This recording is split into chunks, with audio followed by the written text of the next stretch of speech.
Le Vietnam est un pays mystérieux, entre légendes, comme ce rocher qui serait une carapace de tortue, l'utilisation de barques totalement rondes, l'origine très surprenante de la fameuse sauce de poisson Nuoc Mam et plein d'autres choses que nous allons vous faire découvrir par une série de différentes vidéos.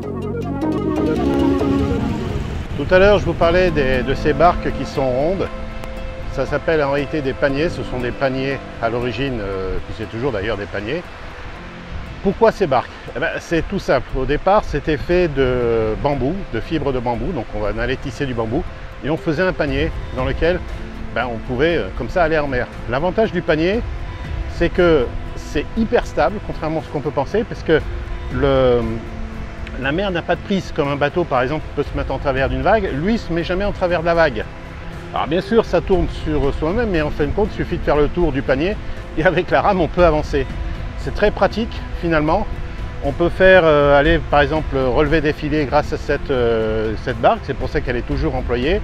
Alors certaines barques sont un peu plus modernisées, on a mis un moteur, puis elles sont devenues plus grosses aussi maintenant. Mais ça reste cette forme de panier rond. Et comme je disais tout à l'heure, lorsque c'était en bambou, on allait mettre à l'intérieur donc une espèce d'amalgame à base de goudron. Avant le goudron, c'était de la résine d'arbre par exemple, qu'on mélangeait avec même de la bouse de vache. Oui, ça ne devait pas être agréable quand on rentrait dedans, mais c'était comme ça. Et puis maintenant, ça continue, c'est de la fibre de verre. Gros avantage, c'est qu'il y a un fond qui est très plat, donc on peut, si on tape sur un banc de sable, on ne s'enfonce pas, on continue à flotter, c'est une flottaison qui est très bonne.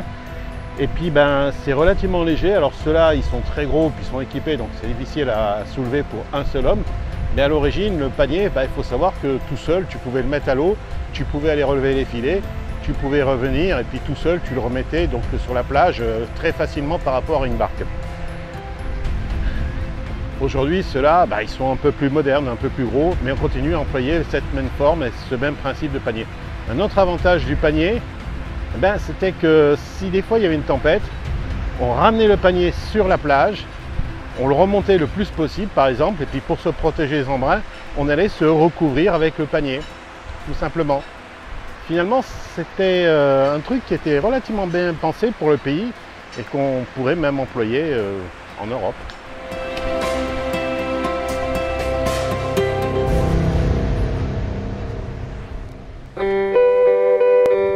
Nước mắm ba miền với nắp chai độc đáo. Il y a vraiment un mets qui est particulier au Vietnam et qui est extrêmement populaire, c'est la sauce Nuoc Mam.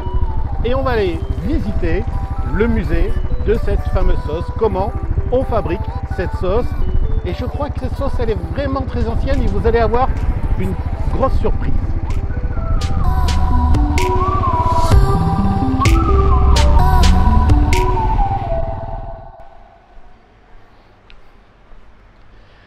Là, c'est la miniature d'un temple qu'on ira voir tout à l'heure.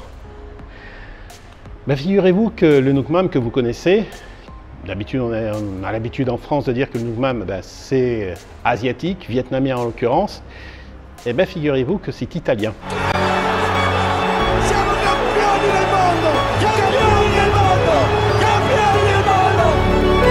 Ouais, au début, il y a 2000 ans en arrière, le Nuoc Mam a été inventé par les Italiens. Ensuite, il y avait la route de la soie qui existait déjà à l'époque et les Indiens qui faisaient le commerce entre l'Asie et l'Europe ont importé du Nuoc Mam, donc italien, qui ne s'appelait pas Nuoc Mam à l'époque, en Asie. C'est un peuple qui a commencé à recevoir ce Nuoc Mam, à l'apprécier il y a 1000 ans en arrière. Et puis du coup, ils ont dit, nous on est capable d'en faire, pourquoi pas? Et ils se sont mis à fabriquer le Nuoc Mam que vous connaissez aujourd'hui. Si vous préférez, les premiers Nuoc Mam ont été importés en Asie il y a 1000 ans en arrière. Ça fait 2000 ans que c'est fabriqué en Europe. Ça a été importé il y a 1000 ans en arrière. Et ça fait 300 ans que c'est fabriqué au Vietnam avec la recette originale d'il y a 2000 ans en arrière. Quand même, vous voyez que import-export, ça date pas d'aujourd'hui. Le Nuoc Mam à la base, c'est du poisson et du sel. Donc qu'est-ce qu'on fait?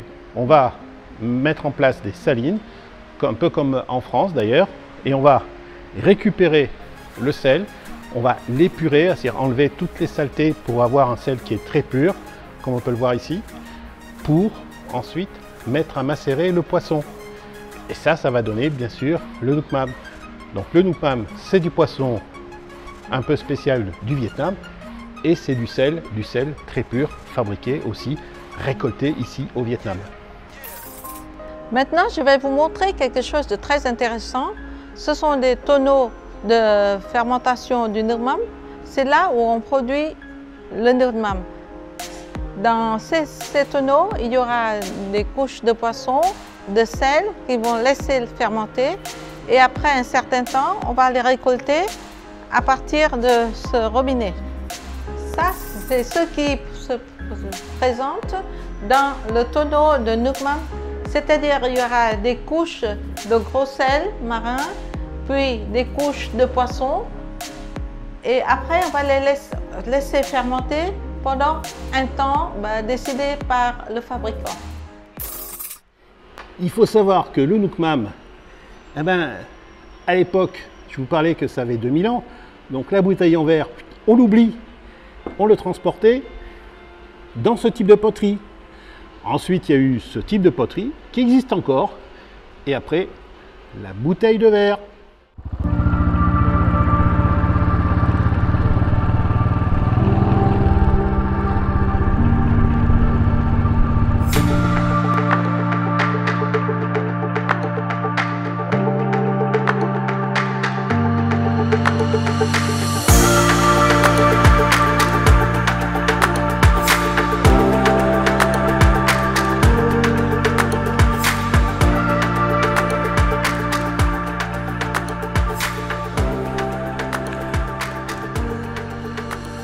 Tout à l'heure, on était dans le musée et on vous a dit qu'on vous montrerait, j'étais assis à côté de la maquette et là c'est l'original. C'est un temple qui est... Tu te rappelles de quand ça date à peu près ça? Tout à l'heure je disais que c'était aux alentours de 1000 ans, il y a plus de 1000 ans. Certainement plus. Voilà, on regardera, on vous mettra les informations sur l'image, mais voilà l'original. C'était que des briques. C'était fait à la main, c'est que des briques. Si vous préférez, ça vaut des briques. Voilà. Oui, ça vaut des briques. Ici, nous sommes dans la villa du duc de Montpensier. On est dans la dernière tour qui reste de sa villa. À l'époque, c'était... Une villa de 13 chambres, voilà, qu'elle avait construite en 1911. Sur les hauteurs de Mouinet, il y a une vue, alors c'est dommage parce qu'il y a beaucoup d'arbres, mais je vais essayer de vous la montrer. Il y a une vue qui est superbe sur la mer. C'était un homme de goût déjà à cette époque-là. Et ensuite, il y a eu les événements, il y a eu des guerres, bien sûr. La villa a été détruite, c'est la seule tour qui reste vivante. Elle est là et elle est conservée telle qu'elle, avec les sols d'époque, etc. Donc ici, c'était français. Et il y a encore le carrelage. Il y a le carrelage d'époque. On se retrouve pour un petit déjeuner le matin, tranquille. Alors quand on a fait la chaîne Royal Enfield Passion, dès le début, on n'a pas voulu montrer que des motos qui passent sur la route. On a voulu raconter des histoires. La moto, c'est un fil rouge qui nous permet de vous montrer des choses. Voilà. Donc c'est un parti pris, j'espère que ça vous plaît. En tout cas, si vous vous abonnez à la chaîne et si vous venez voir nos films, c'est que ça vous plaît. Et on va continuer à faire comme ça, vous faire découvrir des choses grâce à notre copine mécanique. Hein.